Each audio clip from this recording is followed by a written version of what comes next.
नमस्कार दर्शकों, एक बार फिर मैं मदन तिवारी आपके सामने रेड अलर्ट की ओर से खास बात के हमारे इस कार्यक्रम में लगातार हम आपको क्षेत्रीय शख्सियतों से रूबरू करा रहे हैं, उनसे मुलाकात करा रहे हैं, उनकी बात आप तक पहुंचा रहे हैं और उन्होंने इस ज़िले के लिए, इस नरसिंहपुर धरा के लिए क्या बोया है और क्या वो काटना चाहते हैं, ये भी हम आपके सामने उन्हीं के माध्यम से आपके बीच में परोसने का प्रयास करेंगे।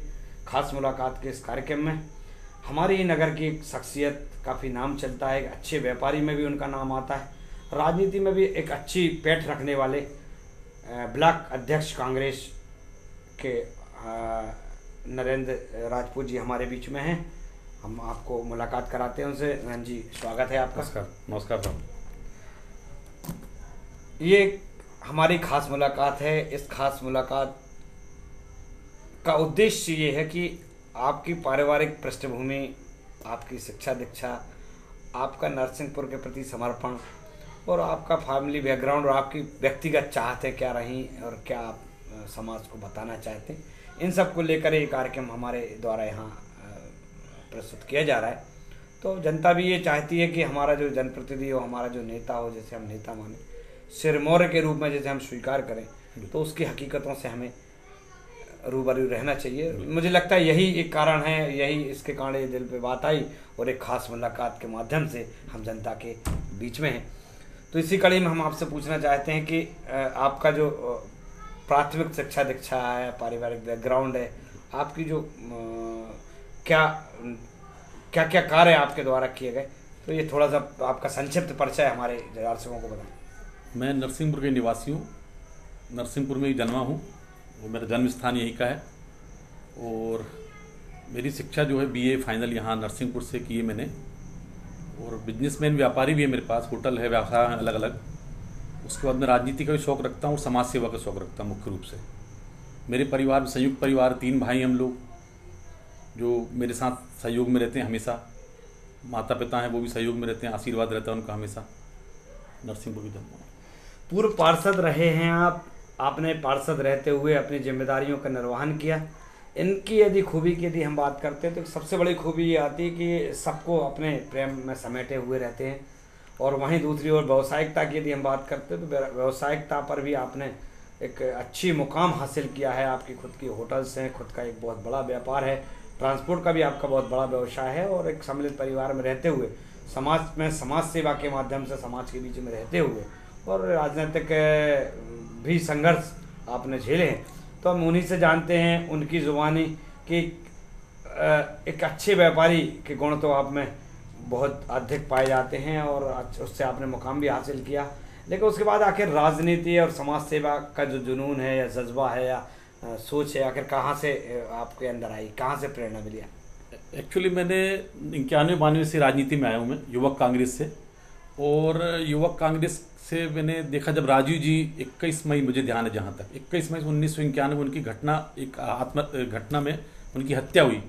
उसके बाद मुझे प्रेरणा मिली कि एक इतना अच्छा लीडर देश का हमारे, जिसको लोगों द्वारा एक घटना के रूप में उसको हत्या की गई, तो कहीं ना कहीं मन में आया हमें भी इस राजनीति में कांग्रेस के साथ जुड़ना चाहिए और आना चाहिए आगे।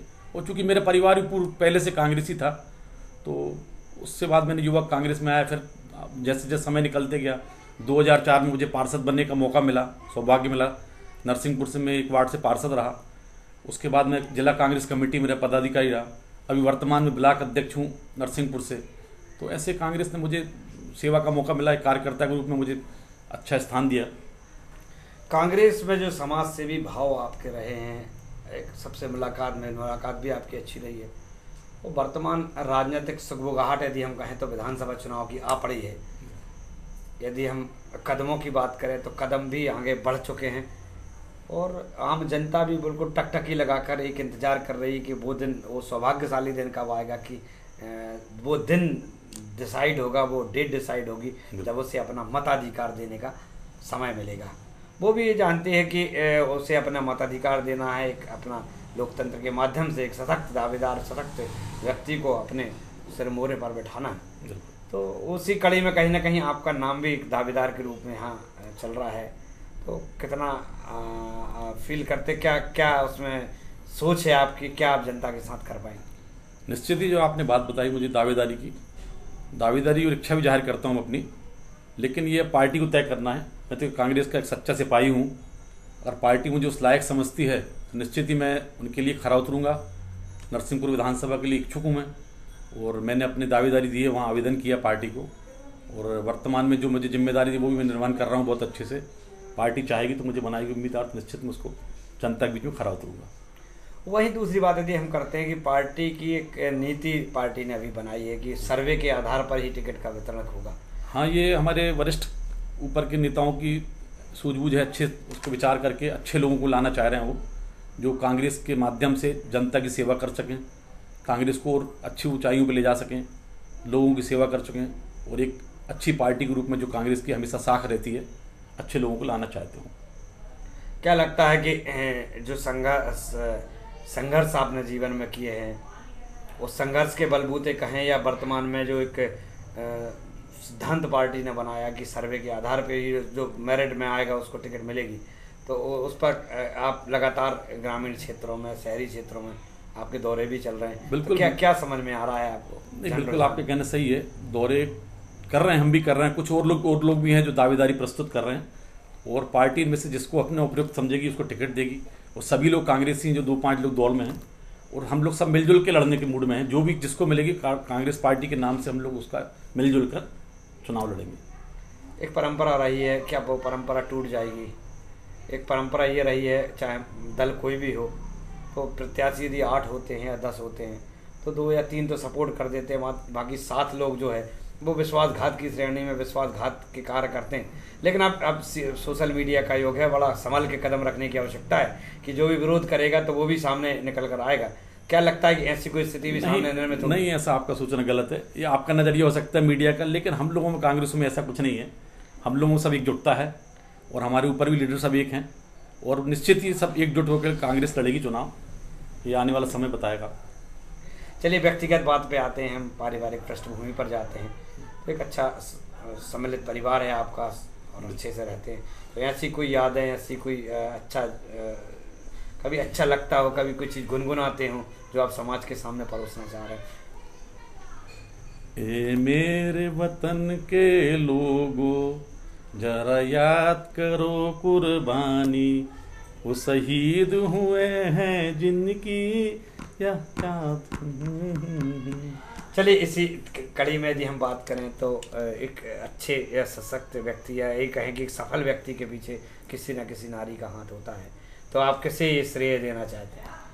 निश्चित ही बात है, मैं सबसे पहले तो मेरे माँ बाप में सर्वप्रथम, उसके बाद परिवार, मेरी धर्मपत्नी है जिसका मुझे हमेशा 24 घंटे में मार्गदर्शन किया है, एक दूसरे को जो भी आप अंदर की आत्मा की बात कर सकते हैं, बता सकते हैं। और निश्चित ही वो एक ज़िंदगी को चलाने में, जिसको बोलते अपन 4 चक्के में 2 चक्के, वो 2 चक्के में चाहे परिवार को चलाने में उनका पूरा योगदान रहता है इस ज़िंदगी में।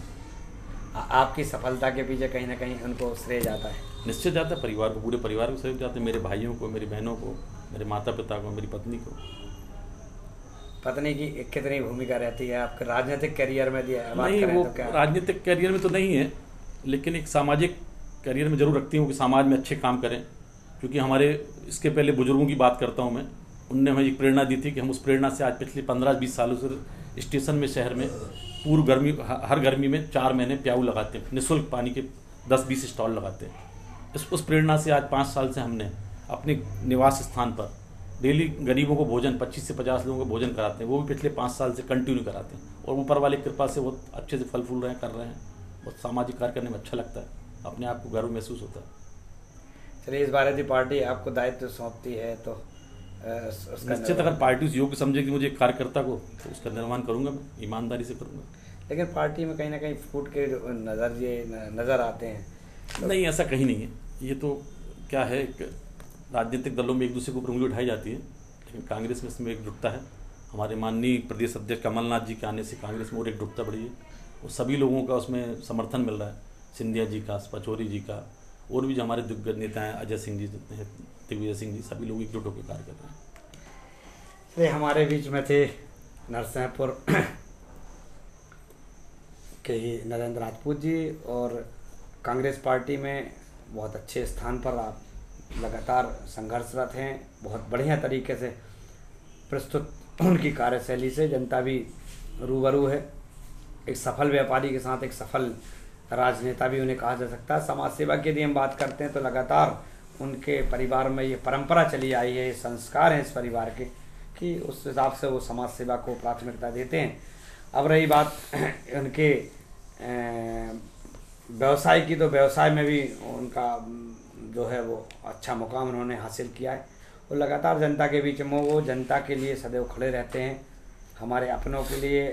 और सब किसी भी चीज़ में पीछे होने की स्थिति में वो नहीं रहते हैं। ऐसे हमारे आदरणीय राजपूत जी हमारे साथ थे, आपके से भी रूबरू हुए, आपसे बातें की, इसके लिए बहुत बहुत धन्यवाद।